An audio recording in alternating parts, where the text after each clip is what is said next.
নেক আমল হচ্ছে উমরা করা। যারা সৌদি আরবে আছেন বিশেষ করে সহজ উমরা করতে পারবেন, আর ফ্রি ধান্দাতে থাকবেন না।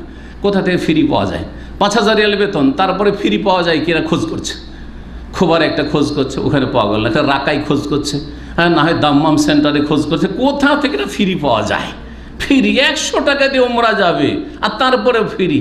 আরে আল্লাহর রাস্তায় একটু বেশি খরচ করে আরও ২-৪ জনকে আপনি করান, গরিবগুলোকে যাদের বেতন কম বা পয়সা নেই উমরা যেতে পারেন তাদেরকে উৎসাহিত করেন, নিজের পয়সায় তো উমরা করান, আপনিও যান নিজের পয়সার, অন্যদেরকে উমরা নিয়ে যান। শুধু ফ্রি ধান্দায় থাকছেন, এখানে তো এখলাস শেষ। কেউ আগ্রহ করলেন না আর ফ্রি দিয়ে দিল, সেটা আলাদা কথা। আপনার লোভ নেই কিন্তু দিয়ে দিল কেউ, সেটা আলাদা কথা। কিন্তু যখন যখন ফ্রি পাবো যাবো, আর না হলে যাবো না।